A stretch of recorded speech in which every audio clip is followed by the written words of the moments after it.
Today we're going to talk about exploring the spine. Today I want to talk to you about your lumbar spine or low back. One of the things that I hear frequently are people complaining about sciatica issues, chronic sacroiliac joint dysfunction, lumbar spine dysfunction, and there are numerous reasons that those things can occur. But one of the things we often talk about is movement competency. And one of the things that we believe that we see regularly are people that have poor movement competency, meaning they don't know really how to control or move different areas of their body, are more predisposed to injury or pain. So we take a lot of time in the initial stages of e-health going, hey, let's develop good body maps. We want you to understand where your spine is, how it moves, and we also want you to explore it in a very safe way. So today we're just going to focus on your lumbar spine.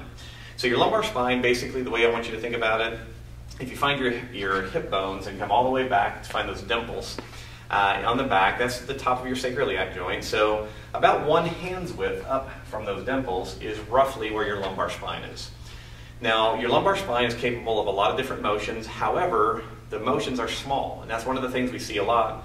People that are overdoing lumbar ranges of motion often can predispose themselves to injury. So what we're going to do is we're going to go through a series of different movements. These are explorations, so when I say explorations, go slow, go safely, meaning don't move into discomfort or pain. But the whole idea here is just to start practicing some lumbar mobilizations to give your brain a little bit better map of that area and hopefully give you some additional strength and mobility depending on what you are normally doing. So in order to work on this area safely, I typically like for people to go a little bit wider in their stance. So we can work in neutral, but I want you to go into a slightly wider stance so you feel balanced.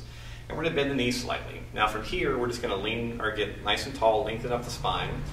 And what we're going to start off with are simple lumbar rotations. So if you want to imagine your navel or umbilicus, go about 3 inches below that and just rotate right there. And in essence, we're just trying to focus on a spinal rotation, keeping the pelvis still. You don't have to go very far. You're just trying to get an idea of what range of motion you have and whether or not one direction is more stiff or more difficult to feel than the other. So that's basic rotation. Now, we also want to do the same thing, laterally bending, all right, side to side. One of the things we often see in our courses is that people forget that the lumbar spine goes side to side. So in this one, we're trying to create kind of a C shape in that low back region. Again, 5 to 10 reps each direction. All right, so we've done some rotations, we've done some lateral bending, so now we're going to do some basic flexion and extension. Now notice how small the range of motion is here for now. I don't want you to overdo it. Just very, very small, almost a standing little crunch and a little bit of an extension. Again, don't press all the way down. You don't have to go to maximal tension. Just trying to move that area. Okay, again, 5 to 10 reps. So we've now done flexions, extensions, lateral flexions, rotations. Now we want to do lateral gliding. So we're now going to just be trying to keep the pelvis still as we shift the lumbar spine side to side. So in essence, our hips are here, spine's moving to one side and then the other. Again, 5 to 10 reps. All right, now that we've covered our basics, what we want to do now is start combining them. That's why I call it a spinal exploration. So what we're going to do next is we're going to glide to the right, rotate left, come back to the middle, glide right, rotate left, back to the middle. Do that 3 or 4 times, and now we'll combine right rotation. So glide right, rotate right, middle, glide right, rotate right, middle. And you can go as slowly as you need to just to get an idea. If these motions are new to you, I recommend going very carefully, maybe half the range of motion that you think you're capable of doing. So we've combined lateral glide with right and left rotation. So now let's combine lateral glide with lateral tilting. So in this particular case, I'm going to glide right and bend left. Glide right, bend left. Glide right, bend left. One more.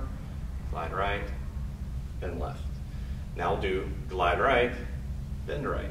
And a lot of times what you'll find out here is that this mobility and range is more restricted.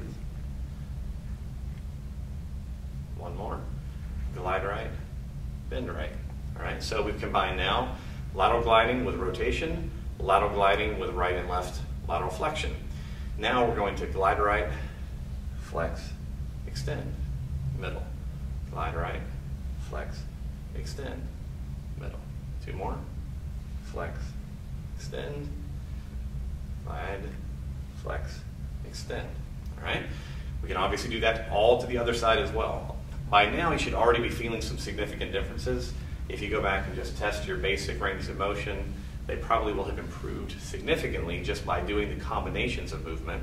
And obviously, we've just gone to one side. Now, the 3-dimensional aspect of all this is to combine multiple motions in one direction. So, just as an example, this time we're going to glide right, bend right, flex, extend. Glide right, bend right, flex, extend. All right, glide, bend, flex, extend. Hopefully you're getting the point here. The whole goal for us is to gradually, over time, going lefts and rights, work through multiple combinations of 3-dimensional movements of the spine. And you notice in this whole process, we're doing it in a very small, safely restricted range because I don't want this to be uncomfortable for you. As you start to improve with that, you can start bringing the feet closer together. And now, because of the narrowed stance, your balance will be challenged more. So typically the way that we do this in our work is we start off in this wide stance, we come to more of a neutral stance, then we'll shift you into a lunge position. So now I'm in a left lunge, maybe I do left lateral glide, left bend, flex extend. Now maybe I add some rotation, more lateral bending, flex extend. So it's kind of an endless variety of mobility drills that you can do just for this one area of the spine. And obviously if we do that in the lumbar spine, we want to be able to do it in the ribs, thoracic spine, and also in the neck. Then you can start to put them all together, having them go in opposite directions, but that starts to get kind of complex, and you need to not have very many friends because that will take you some time. You spend a lot of time alone going, what happens? But what we find is when we get people doing these basic spinal mobility explorations, very often these kind of more chronic issues that they deal with the low back, etc., tend to go away because you're making that area much smarter about movement. Primary goal here is it has to feel safe to you. So if I was going faster than you could follow, or you felt off balance, you got a lot of tension, or you had any twinges of pain, you have to decrease the range, decrease the speed, and literally work with what is comfortable and safe to you. One other thing that we have people do regularly is hold on, because if your balance feels challenged, you'll tend to tighten up. Also, sometimes closing your eyes will allow you to feel the movement a little bit more. Sometimes if you do better movement with eyes closed, that tells us we also need to work on your eyes. But for now, just thinking about your low back, start playing with some of these basic explorations. You can do any combination that you want as long as you keep it pain-free and the range of motion very small. After you finish, what I normally then recommend is take a 5 to 10 minute walk to let your body kind of resettle after you've given a little new information. So give us a shot. If you have any questions about it, let us know. Otherwise, good luck. Rolling! Tilting. Sorry. Every time I move the focal length.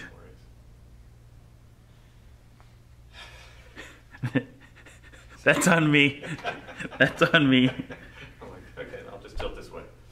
All right. Level. All right. Level. We are level. Level and prepared. Plumb bobbed. All right.